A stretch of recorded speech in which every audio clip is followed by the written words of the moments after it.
Welcome back my YouTube channel good exam online में आप सभी का स्वागत है। आज हम यूजीसी नेट फर्स्ट पेपर के मोस्ट इंपोर्टेंट 25 क्वेश्चंस हल करेंगे। उससे पहले अगर हमारे चैनल पर नए हैं तो चैनल को सब्सक्राइब कर लें, बेल आइकन का बटन प्रेस कर लें और वीडियो को लाइक कर दें। तो चलिए शुरू करते हैं। पहला प्रश्न है, कक्षा में शिक्षक की वाणी के स्वराघात को कहा जाता है? भाषिक, पराभाषिक, गैर भाषिक या बृहद भाषिक? राइट ऑप्शन को लॉक करेंगे। तो इसमें आपका बी ऑप्शन राइट हो जाएगा। कक्षा में शिक्षक की वाणी के स्वराघात को पराभाषिक कहा जाता है। पराभाषिक एक गैर मौखिक संप्रेषण का तरीका है जिसका उपयोग किसी अर्थ को संशोधित करने और भावनाओं को व्यक्त करने के लिए किया जाता है। क्वेश्चन नंबर 2 है, निम्नलिखित में से कौन सा शोध चक्रीय प्रकृति का है? मौलिक शोध, व्यवहारिक शोध, क्रियात्मक शोध या मूल्यांकनात्मक शोध? राइट ऑप्शन को लॉक करेंगे। तो इसमें आपका सी ऑप्शन राइट हो जाएगा। क्रियात्मक शोध एक चक्रीय प्रकृति का शोध है। क्वेश्चन नंबर 3 है, निम्नलिखित में से कौन सा एक सर्च इंजन है? इंटरनेट, विंग, स्काइप या एक्रोबैट? राइट ऑप्शन को लॉक करेंगे। तो इसमें आपका बी ऑप्शन राइट हो जाएगा।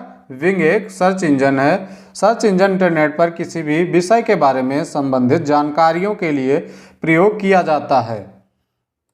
क्वेश्चन नंबर 4 है, निम्नलिखित में से कौन सी प्रोग्रामिंग भाषा है? डीप लर्निंग, मशीन लर्निंग, कृत्रिम बुद्धि या पाइथन? राइट ऑप्शन को लॉक करेंगे। तो इसमें आपका डी ऑप्शन राइट हो जाएगा। पाइथन सामान्यतः कार्यों के लिए प्रयुक्त उच्च स्तरीय प्रोग्रामिंग भाषा है जिसे गुइडो वैन रोसुम ने वर्ष 1991 में डेवलप किया था। क्वेश्चन नंबर 5 है, कोचीन अंतर्राष्ट्रीय हवाई अड्डे को निम्नलिखित में से किस श्रेणी में संयुक्त राष्ट्र का चैंपियन ऑफ द अर्थ का पुरस्कार दिया गया? नीतिगत नेतृत्व, उद्यमिता, भविष्य दृष्टि, विज्ञान और नवोन्मेष या प्रेरणा और क्रियान्विति? राइट ऑप्शन को लॉक करेंगे।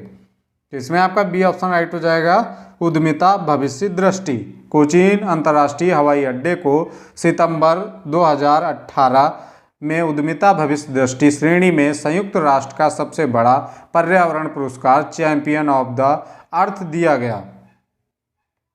क्वेश्चन नंबर 6 है, भारत के बड़े शहरों में सघन यातायात क्षेत्रों में औसत ध्वनि स्तर आमतौर पर निम्नलिखित में से किस ध्वनि स्तरों की रेंज है? 81 से 40 dBA, 41 से 60 dBA, 70 से 95 dBA या 110 से 120 dBA? राइट ऑप्शन को लॉक करेंगे। इसमें आपका सी ऑप्शन राइट हो जाएगा। 70 से 95 dBA। क्वेश्चन नंबर 7 है, पुरातन काल में नालंदा विश्वविद्यालय में निम्नलिखित में से कौन सी प्रवेश विधि अभिभावी थी? प्रवेश परीक्षा, साक्षात्कार, उत्तम शैक्षणिक पूर्वव्रत या समकक्षी परिचर्चा? राइट ऑप्शन को लॉक करेंगे। इसमें आपका ये ऑप्शन राइट हो जाएगा।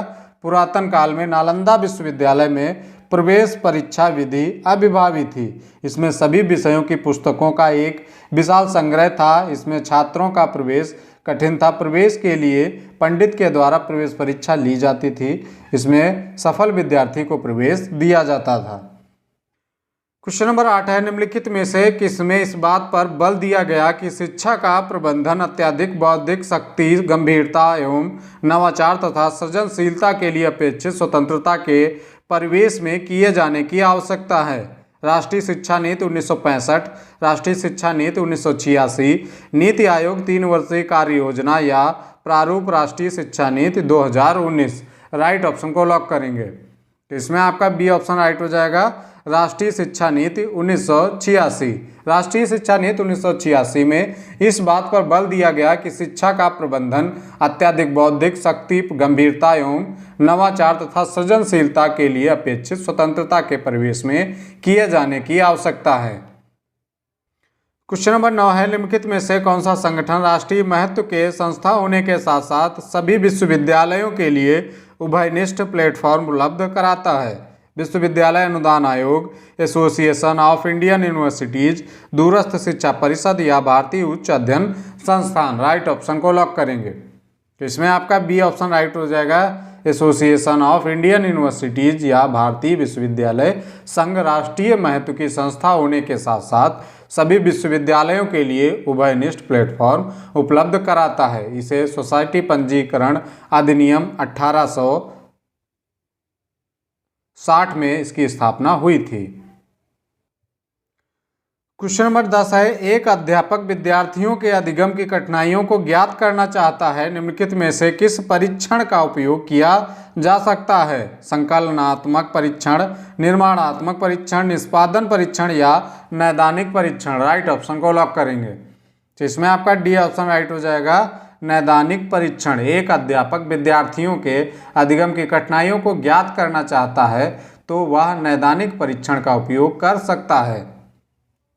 क्वेश्चन नंबर 11 है, विद्यार्थी केंद्रित कक्षा का प्रयोजन है व्यक्तिगत भिन्नता से निपटने के लिए शिक्षक उन्मुखी व्याख्यान का हास, पूर्ववर्ती ज्ञान का प्रत्यास्मरण या समग्र कक्षा को अंतर्भूत करना? राइट ऑप्शन को लॉक करेंगे। तो इसमें आपका ए ऑप्शन राइट हो जाएगा, विद्यार्थी केंद्रित कक्षा का प्रयोजन छात्रों की व्यक्तिगत भिन्नता से निपटने के लिए है। क्वेश्चन नंबर 12 है, स्नोबॉल प्रतिचयन किसी प्रतिदर्श के चयन की वह प्रक्रिया है जिसमें इसका प्रयोग किया जाता है?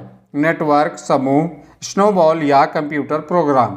राइट ऑप्शन को लॉक करेंगे। तो इसमें आपका ये ऑप्शन राइट हो जाएगा, नेटवर्क। स्नोबॉल प्रतिचयन किसी प्रतिदर्श के चयन की वह प्रक्रिया है जिसमें नेटवर्क का प्रयोग किया जाता है।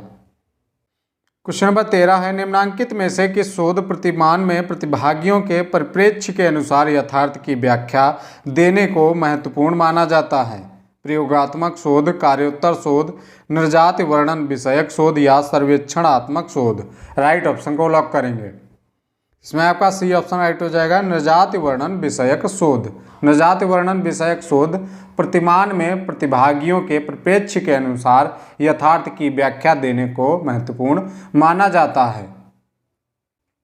क्वेश्चन नंबर 14 है, निर्माणात्मक मूल्यांकन का मुख्य उद्देश्य क्या है? विद्यार्थियों को अगली कक्षा में प्रोन्नत करना, विद्यार्थियों के अधिगम को बढ़ाना, कक्षा में सहयोग को बढ़ावा देना या अधिगम की कठिनाइयों को समझना? राइट ऑप्शन को लॉक करेंगे। तो इसमें आपका बी ऑप्शन राइट हो जाएगा, विद्यार्थियों के अधिगम को बढ़ाना। निर्माणात्मक मूल्यांकन का मुख्य उद्देश्य विद्यार्थियों के अधिगम, सीखने के स्तर को बढ़ाना होता है।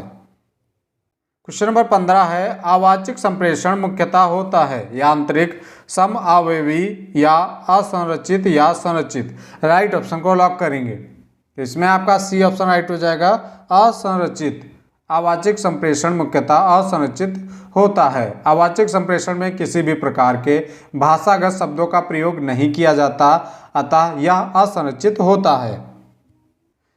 क्वेश्चन नंबर 16 है, निम्नलिखित में से कौन सा डिवाइस कंप्यूटर को टेलीफोन लाइन पर डाटा संचारित करने में सक्षम बनाता है? सीपीयू, हब, स्विच या मॉडेम? राइट ऑप्शन को लॉक करेंगे। तो इसमें आपका डी ऑप्शन राइट हो जाएगा, मॉडेम कंप्यूटर को टेलीफोन लाइन पर डाटा संचारित करने में सक्षम बनाता है। क्वेश्चन नंबर 17 है, उन्नत भारत अभियान योजना का उद्देश्य है भारतीय महाविद्यालयों में छात्रों की संख्या में वृद्धि करना, देश में उच्च शिक्षा के संस्थानों को न्यूनतम 5 गांवों के साथ जोड़ना, उच्च शिक्षा में गुणवत्ता का संवर्धन करना या भारत में महाविद्यालयों की संख्या में वृद्धि करना? राइट ऑप्शन को लॉक करेंगे।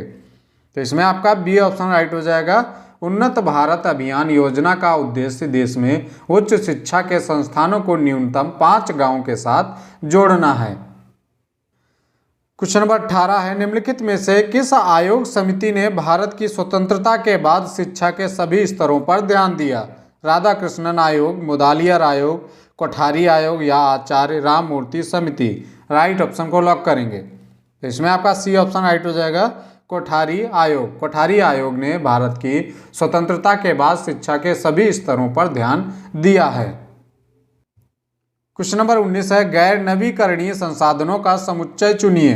यूरेनियम प्राकृतिक गैस मृदा, प्राकृतिक गैस यूरेनियम फास्फेट्स, पेट्रोलियम यूरेनियम भूतापीय ऊर्जा या शैल गैस यूरेनियम मृदा? राइट ऑप्शन को लॉक करेंगे। तो इसमें आपके ए और बी दोनों ऑप्शन सही हो जाएंगे। क्वेश्चन नंबर 20 है, निम्नलिखित में से कौन सा अवाहन अन्य प्रदूषक है? क्लोरोफ्लोरोकार्बन, कार्बन मोनोऑक्साइड, हाइड्रोकार्बन या कण द्रव्य? राइट ऑप्शन को लॉक करेंगे। तो इसमें आपका ए ऑप्शन राइट हो जाएगा, क्लोरोफ्लोरोकार्बन एक आवाहक जन्य प्रदूषक है। क्वेश्चन नंबर 21 है, स्वयं क्या है? गैर सरकारी संगठन है, शिक्षा के सिद्धांतों की प्राप्ति के लिए डिजिटल कार्यक्रम है, ऑनलाइन प्लेटफॉर्म है या वेबसाइट का नाम है? राइट ऑप्शन को लॉक करेंगे। इसमें आपका बी ऑप्शन राइट हो जाएगा। शिक्षा के सिद्धांतों की प्राप्ति के लिए डिजिटल कार्यक्रम है।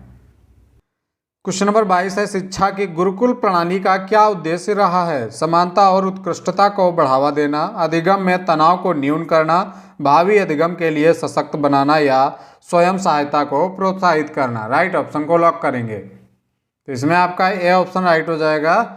शिक्षा की गुरुकुल प्रणाली का उद्देश्य समानता और उत्कृष्टता को बढ़ावा देना रहा है। गुरुकुल पद्धति प्राचीन शिक्षा पद्धति थी। इसमें सभी वर्णों को समान रूप से शिक्षा का अधिकार प्राप्त था। क्वेश्चन नंबर 23 है, शोध में प्रयुक्त निम्नलिखित में से कौन सी प्रतिदर्श विधि में प्रतिदर्श एक समान और स्वतंत्र प्रकृति के होते हैं? अवस्था प्रतिदर्श प्रतिचयन, गुच्छ प्रतिदर्श प्रतिचयन, विमात्मक प्रतिदर्श प्रतिचयन या स्नोबॉल प्रतिदर्श प्रतिचयन। राइट ऑप्शन को लॉक करेंगे। तो इसमें आपका बी ऑप्शन राइट हो जाएगा, गुच्छ प्रतिदर्श प्रतिचयन। क्वेश्चन नंबर 24 है, भारत में वर्ष 2011 तक कितने राष्ट्रीय उद्यान और वन्य जीव अभयारण्य थे? केवल 8 और 421, केवल 75 और 421, केवल 10 और 75 या केवल 102 और 515। राइट ऑप्शन को लॉक करेंगे। तो इसमें आपका डी ऑप्शन राइट हो जाएगा। भारत में वर्ष 2011 तक 102 राष्ट्रीय उद्यान और 515 वन्य जीव अभयारण्य थे। क्वेश्चन नंबर 25 है, निम्नलिखित में से कौन सा भारतीय तर्कशास्त्र में अनुमान के उदाहरण अनुमति द्वारा सांकेतिक है? कारण का कथन, कारण को सिद्ध करना, निष्कर्ष प्रमाणित या उदाहरण के साथ सर्व प्रतिशब्द। राइट ऑप्शन को लॉक करेंगे। तो इसमें आपका डी ऑप्शन राइट हो जाएगा। उदाहरण के साथ सार्वभौम प्रतिशब्द भारतीय तर्कशास्त्र में अनुमान के उदाहरण अनुमति द्वारा सांकेतिक है। आज की वीडियो कैसी लगी कमेंट बॉक्स में जरूर बताएं। मिलते हैं अगली वीडियो में, तब तक के लिए जय हिंद।